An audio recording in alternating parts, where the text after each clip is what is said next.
students, today we'll be starting chapter 1 SS standard 6 for LP Savani students. Okay, we'll be starting chapter 1 history.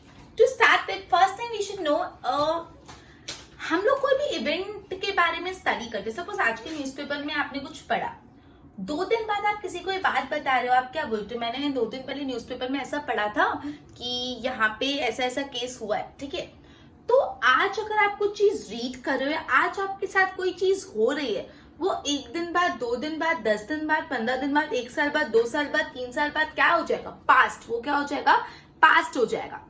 पता ना, अपन usually ऐसे बोलते हैं कि last time हमने दिवाली पे इस टाइम पे पूजा की थी. सपोज आज दिवाली है तो मुझे लास्ट टाइम पता दिवाली पे मैंने इस टाइम पे पूजा की थी, लास्ट टाइम इस दिन पे अपन ने ऐसे किया था, लास्ट टाइम मेरे बर्थडे पे मैं यहाँ गई थी. तो हम लोग डेट्स और इवेंट्स को याद कर रखते हैं, डेट और टाइम को इवेंट्स के, और उसको रिमेम्बर करते हैं. राइट, इतना समझ आया? सबसे पहले अपन ने ये पढ़ा कि अपना कुछ भी रीड करते हैं या कुछ भी स्टडी करते हैं, थोड़े दिनों बाद वो क्या हो जाता है? पास्ट हो जाता है.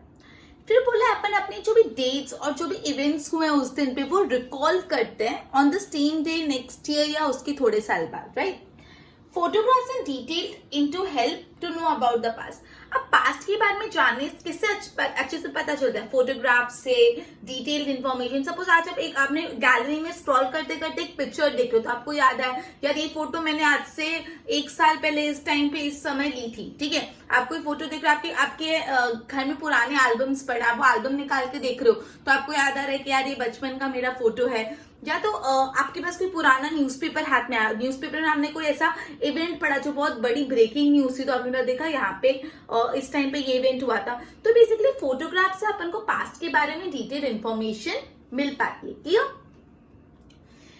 ये बहुत जरूरी है कि आपको पास्ट के बारे में पता होना चाहिए प्रेजेंट सिचुएशन जानने के लिए. पास्ट के बारे में आपको पता होना चाहिए, हिस्ट्री के बारे में आपको नॉलेज होनी चाहिए प्रेजेंट सिचुएशन को जानने के लिए. क्लियर इतनी बात? You know, history of thousands of year old from ancient building, forts and temple. हमको आज से हजारों साल पहले मुगल्स थे, ब्रिटिशर्स थे, पोर्टुगीज थे, इन सब के बारे में आज से हजारों सालों की पहले भी हिस्ट्री कैसे पता है? पुरानी बिल्डिंग से, पुराने फोर्ट से, पुराने मॉन्यूमेंट से. अपन बोलते हैं ताजमहल शाहजहां ने बनाया था. राइट, तो ताजमहल शाहजहां ने बनाया था. कैसे बनाया? ताजमहल एंशिएंट बिल्डिंग, इससे अपन को हिस्ट्री के बारे में पता चला कि वो शाहजहां ने बनाया था, वो अपनी वाइफ के मेमोरी में बनाया था, कितने वर्कर्स लगे थे. मतलब फिर अपन उसके बारे में इंफॉर्मेशन और से और गैदर करते रहते. ठीक है, ओके. तो स्टार्ट विद अपन ने ये बात पढ़ी कि हम लोग आज कोई भी चीज रीड करें, कोई भी चीज स्टडी करें, 2 दिन, 3 दिन, 10 दिन बाद, 1 साल बाद, 2 साल बाद, वो हो जाता है पास्ट. फिर आपने पढ़ा कि अपन यूजुअली रिकॉल करते हैं कोई दिन, कोई इंसिडेंट. जैसे मैंने बताया, आप सोचो कि लास्ट ईयर मैंने मेरे बर्थडे पे मैं यहाँ पे गई थी, या लास्ट ईयर दिवाली पे हमने यहाँ पे पूजा की थी, या लास्ट ईयर इस दिन पे मैं यहाँ पे कोई पार्टी में गई थी, या मैं मेरी फैमिली फ्रेंड्स के साथ थी, या वॉट एवर. ठीक है, उसके बाद बोला आपको पास्ट के बारे में नॉलेज होना बहुत जरूरी है, इससे आप प्रेजेंट सिचुएशन को ज्यादा अच्छे से समझ पाओगे. देन अपन ने स्टडी किया, अपन को पास्ट के बारे में पता चलता है पुरानी बिल्डिंग, मॉन्यूमेंट्स, इन सब चीजों से. राइट, इतना बेसिक इंट्रोडक्शन समझ आया? एक बार बोर्ड पे ध्यान दो. Standard 6 history chapter 1 for LP Savani students. We come to know of certain event and after some time those event became past. बोले we come to know of certain event, हमको कोई event के बारे में पता चलता है, एंड आफ्टर सम टाइम, और थोड़े टाइम बाद वो इवेंट कैसा हो जाता है? पास हो जाता है. ठीक है, अभी सपोज अपन कोरोना वायरस के बारे में पढ़ रहे, रीड कर रहे, पता है उसके बारे में, जब भी खत्म होगा आज से जब भी थोड़े इयर्स बाद ये इवेंट क्या हो जाएगा? पास्ट हो जाएगा. तो बोला we come to know of certain events, कुछ इवेंट्स के बारे में हम जानते हैं, एंड आफ्टर सम टाइम, थोड़े टाइम बाद ये इवेंट्स कैसे हो जाते हैं? हमारे लिए पास्ट हो जाते हैं. Clear? We recall date and time when some incident happen again. अगर वही इंसिडेंट वापस होता है तो हम उस इंसिडेंट का डेट और टाइम रिकॉल करते हैं. जैसे आज आपका बर्थडे, तो आप याद करोगे कि लास्ट ईयर इस डेट पे, इस टाइम पे मैं यहाँ पे केक कटिंग कर रहा था. ठीक है, तो we recall date and event when the same incident happen again. वो सेम इंसिडेंट जब वापस होता है तो हम उसका डेट एंड टाइम रिकॉल करते हैं. ओके, फॉर एग्जाम्पल कोई टेरर अटैक हुआ था, ठीक है, कोई दिन पे 9/11 का टेरर अटैक, तो जब भी 9/11 वापस होता है तो अपन रिकॉल करते क्या इस दिन ये हुआ था. जब वापस वो दिन आता है तो हम रिकॉल करते कि आज से 1 साल पहले, 2 साल पहले ये इवेंट हुआ था. Photographs and detailed information help us to know about past. अब पास्ट के बारे में जानना है तो किससे पता चलेगा? फोटोग्राफ के बारे में, फोटोग्राफ में से, डिटेल इंफॉर्मेशन में से। जैसे मैंने बताया कि आप कोई पिक्चर देख रहे हो तो आप वो पिक्चर देख के याद आता है कि ये दिन पे मैंने ये किया था, ये मेरा पास्ट है। फोटोग्राफ से ज्यादा पता चलता है। सपोज आपके पेरेंट्स की कोई पुरानी पिक्चर आपको दिखी तो आप तब थे नहीं, बट डायरेक्टली वो पिक्चर देख के अपन बोलते अच्छा तब ऐसा था, तब ऐसा होता नहीं। और parents tell you the story of that photograph. तो फोटोग्राफ्स और डिटेल इंफॉर्मेशन से अपन पास्ट को जानने में ज्यादा स्टडी कर सकते हैं। जैसे आपकी कभी भी कोई हिस्ट्री की बुक होगी, उसमें ना सपोज मुगल्स के बारे में बताया है, सपोज ब्रिटिशर्स के बारे में बताया, तो यूजुअली उनके पिक्चर्स देते हैं। वो पिक्चर्स से आपको पास्ट के बारे में जानने में ज्यादा आसानी पड़ती है। It is necessary to have knowledge of past. Past के बारे में knowledge होना जरूरी है and understand the present situation. It is necessary to have a knowledge of past and understand the present situation. Past के बारे में knowledge होना जरूरी है और present situation को भी समझना जरूरी है। We know history of thousands of years old. हमको thousands of years old की history पता चल गई किससे? From ancient building, fort, temple. पुरानी बिल्डिंग से, फोर्ट से, टेम्पल से हमको उसकी हिस्ट्री पता चली। सपोज आप कोई ट्रैवल पे गए, अपने पेरेंट्स के साथ कहीं घूमने गए हो और कोई पुराना सा मंदिर है, वो पुराना सा मंदिर में आप गए तो वहां के जो प्रेस्ट होते हैं आपको उस मंदिर की हिस्ट्री बताते हैं। तो हमको थाउजेंड्स ऑफ इयर्स ओल्ड की हिस्ट्री भी पता चलती है एंशिएंट बिल्डिंग से, फोर्ट से, टेम्पल से, इन सब से। क्लियर? तो सबसे पहले अपन ने पढ़ा हमको कोई इवेंट पता चलता है और थोड़े टाइम बाद वो इवेंट पास्ट हो जाता है। फिर वापस जब वो चीज हुई होती है तब उसका टाइम और डेट याद करते हैं। फोटोग्राफ्स और डिटेल इंफॉर्मेशन से अपन को पास्ट के बारे में पता चलता है। फिर बोला पास्ट की नॉलेज होना जरूरी है। फिर बोला है कि हमको थाउजेंड्स ऑफ ओल्ड हिस्ट्री भी पता होती है, कैसे पुरानी बिल्डिंग से, फोर्ट से, टेम्पल से। आई होप इतना क्लियर हुआ। इसके नोट्स बनाओ फिर अपन फर्दर डिस्कस करते हैं।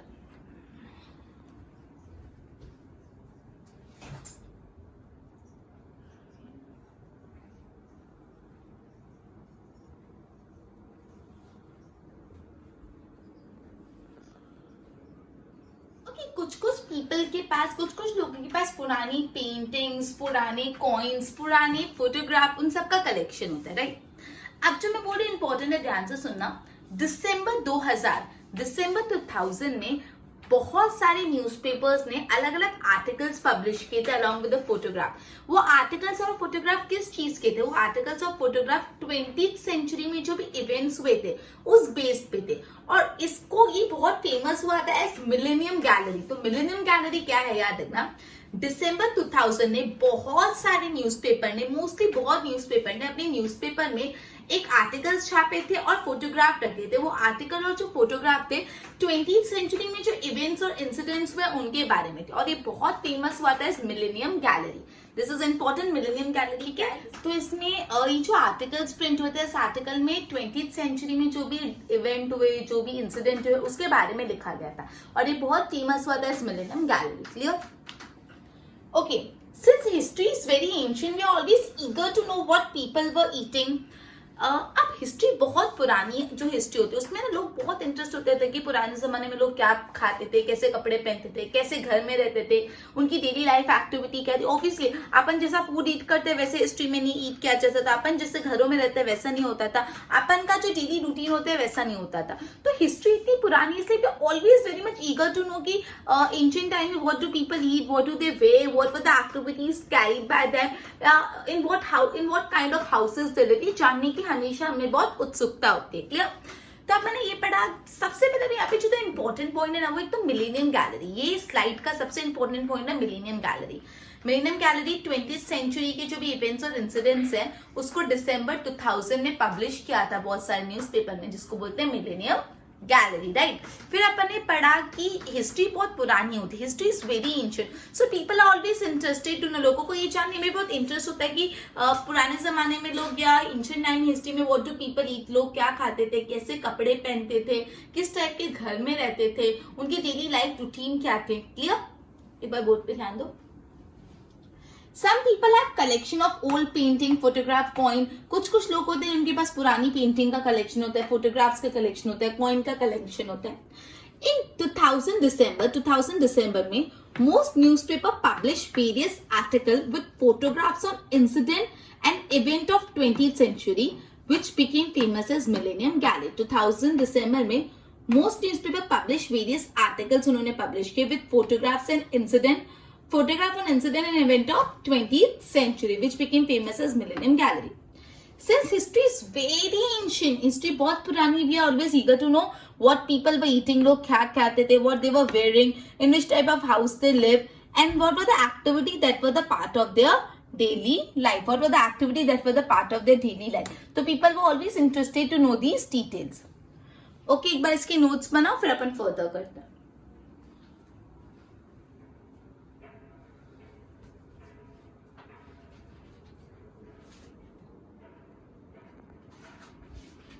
ओके, अब हम ताडपत्रस और भोजपत्रस के बारे में पढ़ें. ताडपत्रस और भोजपत्र में भी पुराने जमाने की जो हिस्ट्री थी वो लिखी जाती थी. ये जो ताडपत्रस और भोजपत्र ने यूजुअली पांडु स्क्रिप्ट में लिखा होता है. जैसे अलग अलग टाइप की स्क्रिप्ट होती है, ब्रह्मानी स्क्रिप्ट, देवनागरी स्क्रिप्ट, उसमें से एक स्क्रिप्ट है पांडु स्क्रिप्ट. उस स्क्रिप्ट में जो ताडपत्रस और भोजपत्र लिखे जाते हैं. तो आपको 1 मार्क में पूछ सकते हैं कि जो ताडपत्रस और भोजपत्र है वो कौन सी स्क्रिप्ट में लिखे गए. तो दे आर रिटन इन पांडु स्क्रिप्ट. क्लियर. उसके बाद है ये जो भोजपत्र है वो बनता किससे. एक ट्री है भाउज, BHAUG.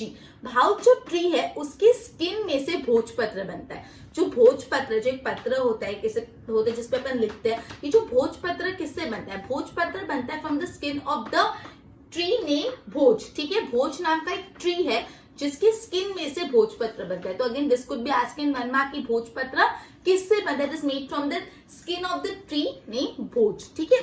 उसके बाद मोस्टली अभी तक जितनी भी पांडु स्क्रिप्ट मैन्यूस्क्रिप्ट है वो डिस्ट्रॉयड होगी, इंसेक्ट ने डिस्ट्रॉय कर लिए. मोस्टली जितनी भी पांडु स्क्रिप्ट है सब इंसेक्ट ने पूरी डिस्ट्रॉय कर अभी इतनी अवेलेबल नहीं. लेकिन काफी कम मैन्यूस्क्रिप्ट है जो अभी भी प्रिजर्व करी गई है टेम्पल्स में, बिहारा में, कोई गवर्नमेंट म्यूजियम्स में. समझ आए. जो पांडु मैन्यूस्क्रिप्ट वाली स्क्रिप्ट है वो मोस्टली सारी मैन्यूस्क्रिप्ट अभी अवेलेबल नहीं है. वो इंसेक्ट्स ने खा लिए या तो डिस्ट्रॉय होगी, डैमेज होगी. काफी कम पांडु मैन्यूस्क्रिप्ट स्टिल अवेलेबल है. और वो कहाँ पे बचा के रखे, प्रिजर्व करके रखी, वो प्रिजर्व करके रखे गवर्नमेंट की एजेंसीज में, म्यूजियम्स में, टेम्पल्स में, विहारास में. क्लियर. ओके. अब ये जो ताडपत्रस और भोजपत्र से अपन को पता चलता था कि राजा महाराजाओं का एडमिनिस्ट्रेशन कैसा होता था, किंग कैसे शासन करते थे, किंग कैसे अपने राज्य को चलाते थे, किंग्स एडमिनिस्ट्रेशन. पब्लिक लाइफ के बारे में पता चलता है, राजा कैसे अपनी लाइफस्टाइल जीते थे, राजा कैसे शासन करते थे, और उस राज्य की जो पब्लिक है वो कैसे जीती थी. अपन को पब्लिक लाइफ के बारे में भी इनसे भोजपत्र और ताडपत्र से पता चलता है, किंग्स एडमिनिस्ट्रेशन के बारे में भी पता चलता है. क्लियर. तो अभी अपन ने ताडपत्र और भोजपत्र के बारे में पढ़ा. अपन ने पढ़ा जो ताडपत्र और भोजपत्र यूजुअली कौन सी स्क्रिप्ट में लिखी हुई है, पांडु स्क्रिप्ट में लिखी हुई है. अब ये जो भोजपत्र है वो किससे बन रहा है. This made from the skin of the tree name भोज. ठीक है.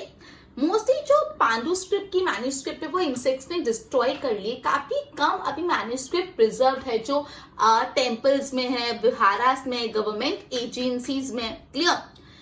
फिर ये जो ताडपत्र और भोजपत्र उससे अपन को किंग का एडमिनिस्ट्रेशन के बारे में पता चलता था, वहां पे लोगों की लाइफस्टाइल कैसी थी, पब्लिक लाइफस्टाइल, उन सब के बारे में पता चलता था. क्लियर. बोर्ड पे ध्यान दो.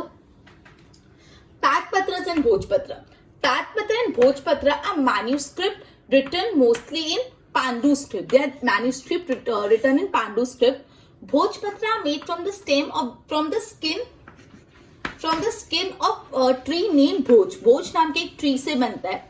Although most of the Pandu manuscript have been destroyed by insect. Mostly जितनी भी पांडु मैन्यूस्क्रिप्ट है इंसेक्ट ने डिस्ट्रॉय करी है, लेकिन some are still preserved in temple, vihara and government museum. लेकिन कुछ मैन्यूस्क्रिप्ट still preserved है. From this we get a lot of information of king's administration. इससे अपन को किंग के एडमिनिस्ट्रेशन के बारे में, पब्लिक लाइफ के बारे में बहुत सारी इंफॉर्मेशन मिलती है. आई होप इतना क्लियर हुआ. एक बार इसकी नोट्स बनाओ.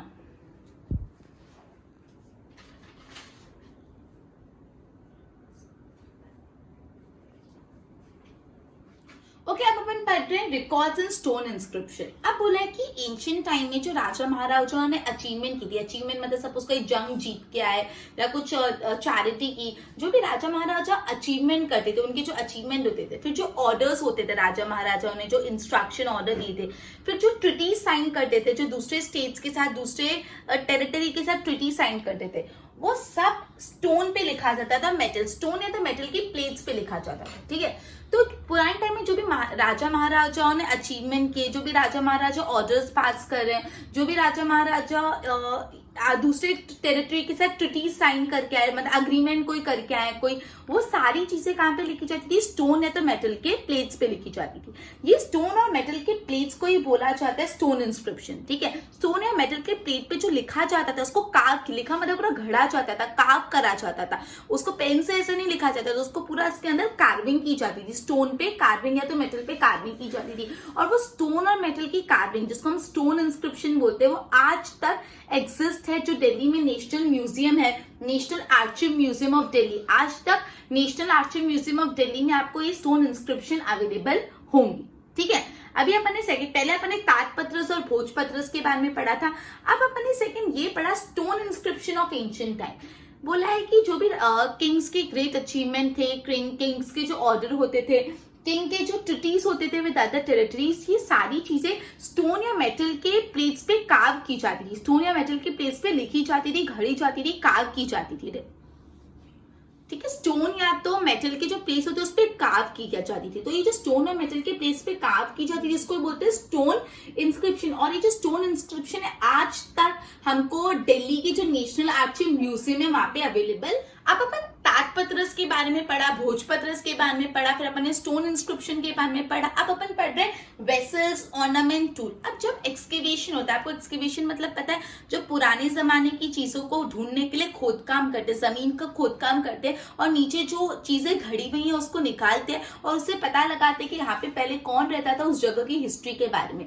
तो एक्सकेवेशन के टाइम आपको बहुत सारे जो भी ये जो आर्कियोलॉजिस्ट है उन लोगों को स्टोन्स, काफी ऑर्नामेंट्स मिलते हैं, काफी टूल्स मिलते हैं, काफी वेपन्स मिलते हैं, काफी यूटेंसिल्स, बर्तन मिलते हैं, जिससे पता चलता है कि वहां पे जो लोग रहते थे वो कैसी लाइफस्टाइल यूज करते थे, वो कैसे बर्तन में खाना खाते थे, वो कैसे ज्वेलरी पहनते थे, वो उनके बच्चे कैसे टूल्स से खेलते थे, ये सब बारे में भी अपन को पता चलता है। तो बेसिकली अपने तीन चीजों के बारे में पढ़ा, ताडपत्रस, भोजपत्र, स्टोन इंस्क्रिप्शन और एक्सकेवेशन के टाइम जो अपन को ऑर्नामेंट्स, टॉयज और यूटेंसिल्स मिलते हैं। क्लियर?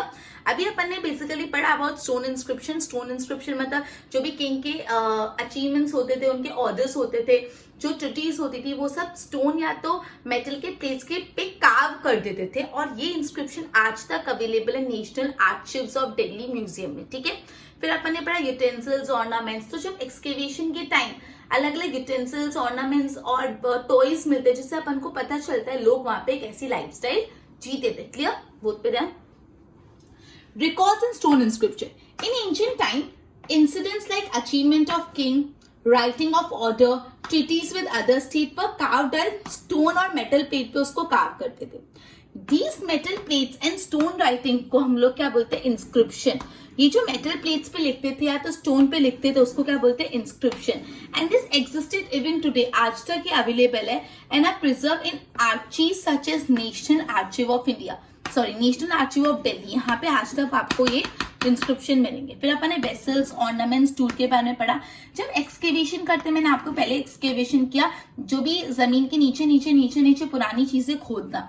जब एक्सकेवेशन करते तो utensils, stone tool, animals, ornaments और इन सबसे अपन को पता चलता है, हिस्ट्री के बारे में जानने में अपन को मदद मिलती है। इतना क्लियर हो? एक बार इसकी नोट्स बनाओ।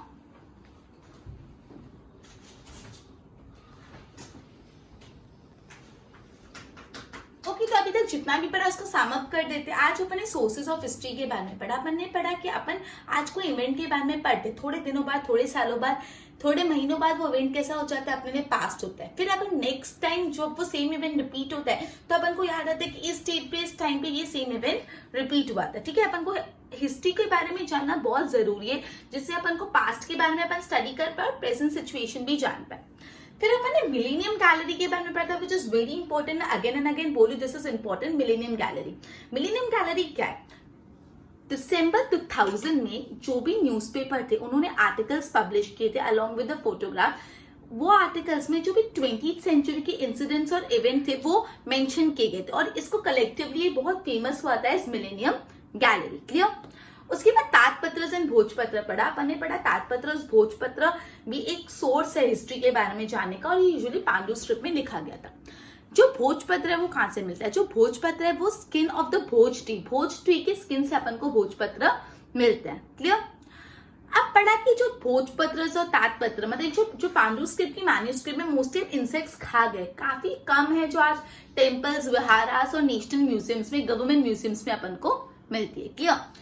फिर अपन ने पढ़ा about record and stone inscription. मैंने आपको बताया जो भी किंग्स के अचीवमेंट्स होते थे, जो भी किंग्स के ऑर्डर होते थे, जो भी ट्रिटीज होती थी विद द अदर स्टेट, ये सारी चीजें स्टोन या तो मेटल के प्लेट पे कार्व की जाती थी। और ये जो स्टोन और मेटल प्लेट पे राइटिंग होती है उसको इंस्क्रिप्शन बोलते हैं। और आज तक की इंस्क्रिप्शन अवेलेबल है नेशनल आर्चीव्स ऑफ दिल्ली जो म्यूजियम है, वहां पे आज तक के स्क्रिप्ट अवेलेबल है। फिर अपन ने पढ़ा अबाउट वेसल्स, ऑर्नामेंट्स, टॉयज। जब हम एक्सकेवेशन करते हैं तो अपन को पुराने ऑर्नामेंट्स, पुराने वेसल्स, पुराने टॉयज मिलते हैं, जिससे अपन को पता चलता है उस टाइम लोगों की लाइफस्टाइल कैसी थी।